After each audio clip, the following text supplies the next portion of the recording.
I want to turn to some of the new polls that have just come out right now because they've kind of had a large span. I mean, on the one hand, like he's doing great. And then on the other hand, if you look at this Quinnipiac one, which threw me off because Quinnipiac has usually been pretty good and very positive on Trump, that one he's not doing as well. And I think that there's just so much in the terms of news flow, as I explain this to you guys, that, it's like, what minute do you catch someone in? Because, 1 minute they may be worried about tariffs. And then the next minute they're like, wow, look at that crackdown on crime. One thing that we saw overall in terms of the polls was that there was a lot of appreciation for the crackdown on crime, for sure. And actually what he's doing on the immigration front is being very, very well received. If you look at the aggregate numbers, not bad, between New York Times and Real Clear Politics for 43% and 45.3% respectively. Not bad at all. Again, there's a lot going on. This one kind of surprised me, okay? So this is Quinnipiac, most recent polling actually showing the lowest approval rating for the Republican president among the bunch, slipping 3 points since the survey was conducted in mid-June. Again, I would just say that you got to take into consideration all that's happening right now because there's a lot happening, right? There's so much going on right now. So how do you think about these things? I asked my friend Kent Strang from AFP. Watch. Joining me right now with a look at some of these polls and the state of the economy, we have my good friend back on the show, Kent Strang from AmericansForProsperity.org. How you doing?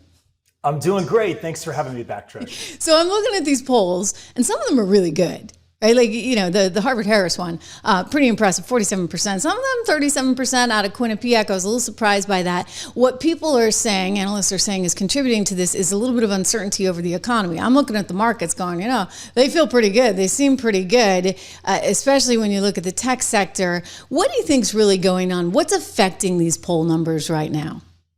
Look, I think a lot of Americans can look at this and feel like prices are high, and maybe that's leading to some of the consumer sentiment. But let's take a look at what's happened since President Trump has regained office here. Inflation has remained steady at 1.9%. We see weekly wages are growing and outpacing inflation. We see the small business confidence is at a 5-month high. And I think what's driving that particular part is the One Big Beautiful Bill. What that did for small businesses was ensure that they can thrive and grow by reinvesting in their business with the 100% deductions on buying machinery. They can hire more employees. They know that the corporate rate is going to be there forever, that it codifies the 2017 Tax Cuts and Jobs Act rates. And so I think we're seeing a lot of stability in our market. It's a durable economy. Gas prices are down. And I think that's going to result in a good thing for Americans. Yeah, I mean, I'm looking at it saying, I don't know what anybody's got to complain about. I mean, things are actually looking a whole lot better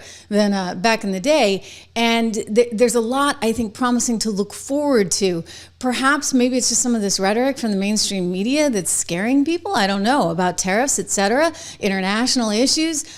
I'm surprised. I actually am surprised at the Quinnipiac poll because they often tend to be pretty spot on. I'm heartened by what we're seeing in terms of the 47%. But, overall, if I were going to give him a grade, it's an A+ because One Big Beautiful Bill happened. We're looking at lower taxes being cemented in. That's so critical, as you well know, for small business owners. We're looking at this burst in AI activity, which is a big, big deal. And I can't stress that enough. And this is a president who understands it and embraces it. Right? As opposed to, say, the Elizabeth Warrens, Kamala Harris, Joe Bidens of the world that were scared of it, that backed away. He's like, no, we're going to own this space. Right. It's incredibly clear that AI is going to be the next economic driver, the next economic revolution. And what we need to decide right now in our government and as Americans is, do we want to be the global leader in AI and compete with China? I think we do, because that's the future of the economy. And one thing that we need to make sure that we do that to be prepared for the infrastructure of that is, as all these data centers come on board, what are they going to need? They're going to need energy. Energy, I was just going to say that.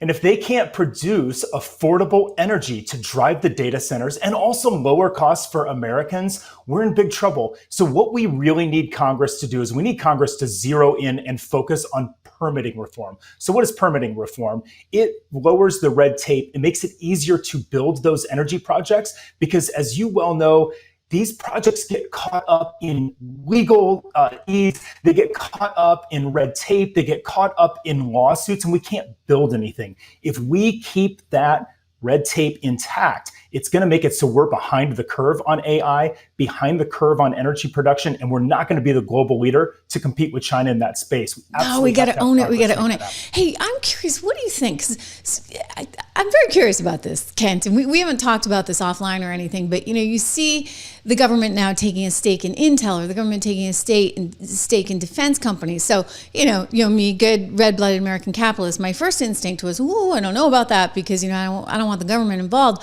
But at the same time, I'm also like, Intel's kind of important from a national security standpoint. All of these defense companies are really important from a national security standpoint. And when you see sort of the demise of Intel that's been happening, let's face it, right, over the last 15 years. It used to be the hottest thing since sliced bread, and it's just deteriorated massively. When you see that, some of these defense companies maybe aren't keeping up because, I don't know, maybe they're too interested in DEI stuff, that makes me nervous. The flip side, of course, is, gosh darn it, what if Kamala Harris were president and suddenly she's dictating, how they're going to run the defense companies and Intel? What's your take on that? What is AFP thinking about it?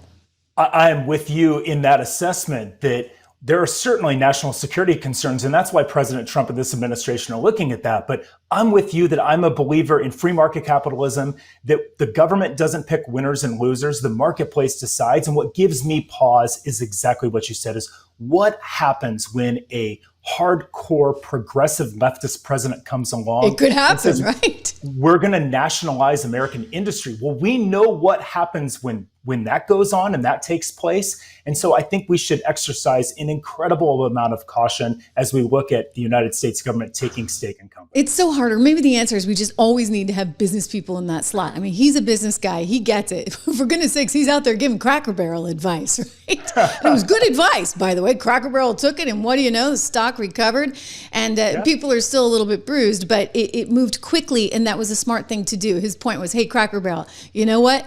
Admit you're wrong and accept the fact that you just got $1 billion worth of free marketing and move on, and listen to your consumers, listen to your customers, because they are really ultimately the best polls. And I thought it was great advice. Look, he's a business guy. He gets business. He's looking at Intel saying, you got to do better.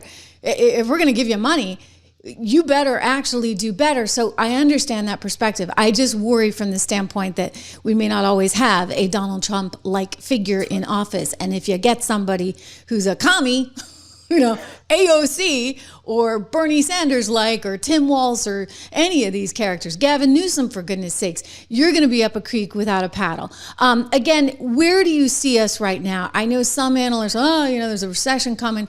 I look at the markets every day. I don't see it, Kent, only because I look at, where the stock market is, and they're trying to plan 6 months out.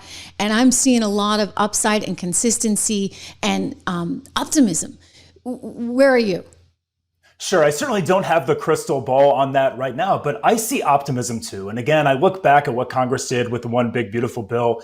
They made the 2017 tax cuts permanent for American families. And we know that if that didn't happen, it would have resulted in the largest tax hike in American history. I think there's a lot of good to glean from that, and we need our economy to focus on that. But we also need Republicans to go sell that bill and sell that language to provide the confidence to consumers and the American people, because failure to do so would be a mistake, and to hide away from this transformational piece of legislation would be a problem, because there is so much good that will light our economy on fire. Yeah. We need to make that be known. And we're doing that at Americans for Prosperity every single day. Just in August recess alone, we've had over 48 lawmakers join us for events. We've had over 500 events this year on the One Big Beautiful Bill. And we've knocked on about 800,000 doors on this issue, made over 600,000 phone calls on this issue. Gosh. And so we need you guys the American are doing people. Great stuff.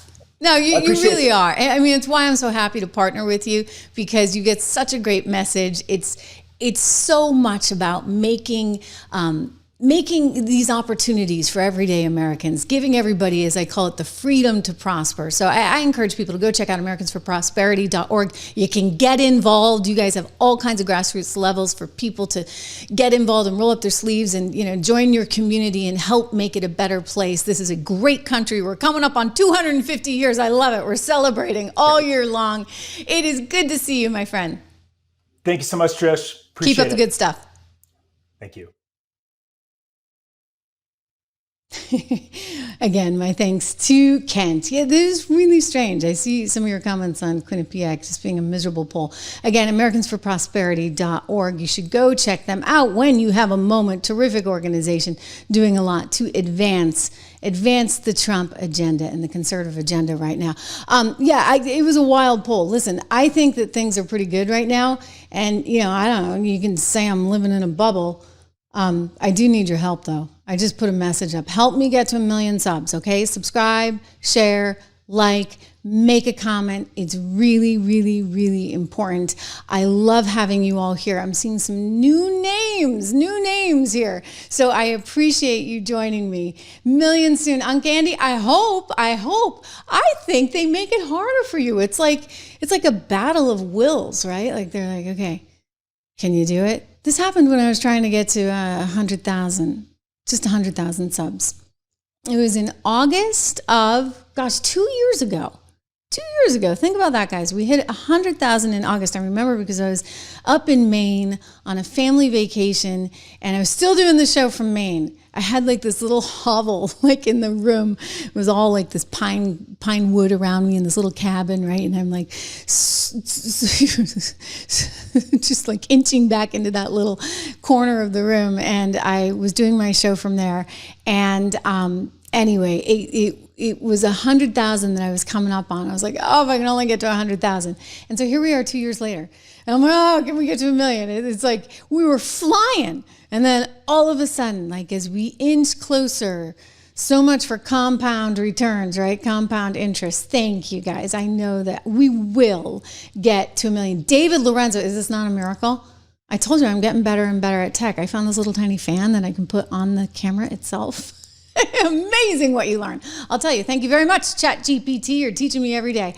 Charlotte, it's good to see you. You're not getting the notifications. All right, we really need to do something about that. We really need to. I'm going to create like some kind of newsletter. Stay tuned. Give me a couple of weeks because it's a little bit of work. But I want to make sure that we have some kind of newsletter where you guys can at least get the alert. I hope I don't annoy you too much with it, but we'll get the alert out there. But it's great to have you all here. David, thank you for the nice thoughts. I got to get Fluffy back on, right? Fluffy is my dog that Don is referring to, my little teeny tiny Maltese. And it's actually a he. He's wonderful. He's just the cutest little, the kids call him Fluffy because, they were kids when they got him. I'm actually afraid of dogs. Not anymore. This is like, what do they call this? CBT, cognitive behavioral therapy, because I was actually really afraid of dogs, like weirdly afraid of dogs, like little dogs. And, we all have our things. Mine was dogs. So I would actually hear a dog coming towards me, like if I was walking down the street, and I would cross to the other side of the road. No joke. Like I was really scared of dogs. I did get bitten as a kid, but I can't blame it on that because I was scared of dogs before I even got bitten.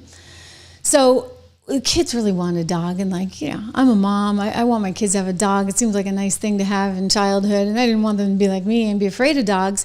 But I said, here's the deal. We're going to get a really little dog, like a really little dog. So I found the smallest dog I could, a Maltese. And my husband's like, you're going to be kidding me. Because he's 6'7", okay? He's a big guy. He's like, are you kidding me? We're getting a Maltese? And I'll tell you, he fell in love with that dog. From day one, we went to go see this dog at the breeder, and he was just the cutest little thing, just such a good dog. And we left, and my husband said, that is a good dog. And of course now, my giant 6'7" husband will walk the dog, this little tiny little guy. And he's the best. We just adore him. We love him, and he is such a part of the family. He's actually the only one of my kids, I joke, that really listens and does what I say. You heard what Bongino said earlier. If you want a friend, get a dog, right? Listen, if you want a child that's going to obey you constantly, it's the dog. Love seeing you all. It is really, really good to have you all here. And thank you for everything you do. I'm going to be back with you live again tomorrow. And hopefully we really do hit that 1 million mark soon. What do you think?